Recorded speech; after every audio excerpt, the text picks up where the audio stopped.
त्यातून अनेक गोष्टीत फसवणूक झाली. ईव्हीएमच्या माध्यमातून झाली, वोटर मतदार यादीच्या माध्यमातून झाली, सरकारी यंत्रणेचा गैरवापर करून झाली आणि त्यातून हा विजय प्राप्त झाले.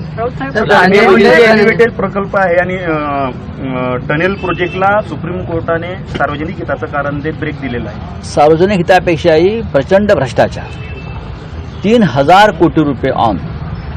विचार करा, या महाराष्ट्रातल्या भ्रष्टाचाराचा रेट किती आहे. तर एका प्रोजेक्टमध्ये संबंधित सरकार किंवा संबंधित खात्याचे मंत्री हे 3000 कोटी रुपये जास्त घेणार. 3000 कोटी रुपये आकडा लक्षात घ्या. 3000 रुपये नाहीत किंवा 300 रुपये नाहीत किंवा 3 लाख रुपये नाहीत.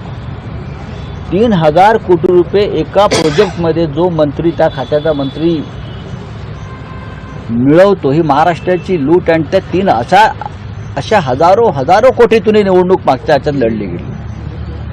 हे जे मेगा इंजिनिअरिंग नावाचं प्रकरण आहे, यांनी भारतीय जनता पक्षाला सर्वाधिक निधी दिला इलेक्ट्रॉल बॉन्डच्या माध्यमातून. आणि याच मेगा इंजिनिअरिंगनी एकनाथ शिंदे यांच्या पक्षाला शेकडो कोटी रुपये दिले निवडणुकीच्या आधी, शेकडो कोटी रुपये. आणि त्याच माध्यमातून आमदार खासदार मतं विकत घेण्यात आली, यंत्रणा विकत घेण्यात आली. त्याची भरपाई म्हणून 14,000 कोटीचं टेंडर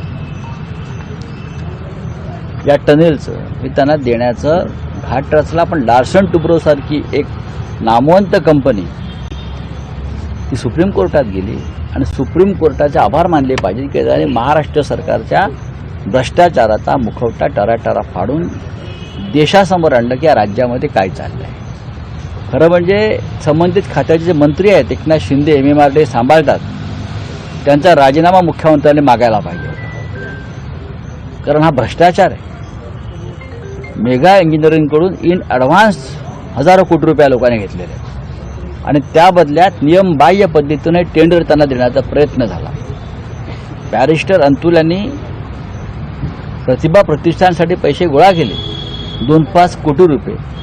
तेव्हा काँग्रेसनं त्यांचा राजीनामा घेतला. लक्षात घ्या, शिवाजीराव पाटील निलंगेकरांचा राजीनामा काँग्रेसने घेतला कारण त्यांच्या मुलीचे मार्क वाढवण्याचा एक प्रकरण समोर आलं. ही परंपरा आहे या महाराष्ट्राची.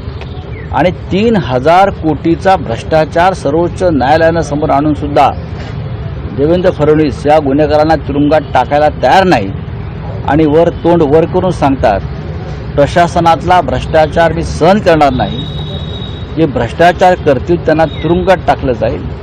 म्हणून आज सामनाचा अग्रलेख आपण जरूर वाचा. त्या अग्रलेखाचं हेडिंग आहे, टायटल आहे, देवेंद्र मध्यवर्ती कारागृह.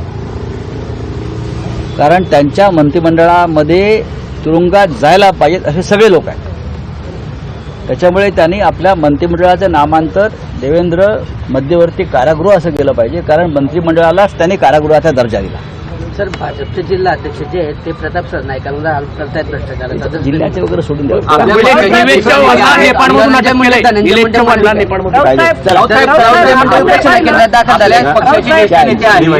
धनंजय मुंडे उपोषण केंद्रात दाखल झाले. राऊत साहेब, आपल्या पक्षाचे ज्येष्ठ नेते आहेत अनिल गोटे यांनी धुळ्यामध्ये शासकीय विश्रामगृहामधून कोट्यावधी रुपयाचं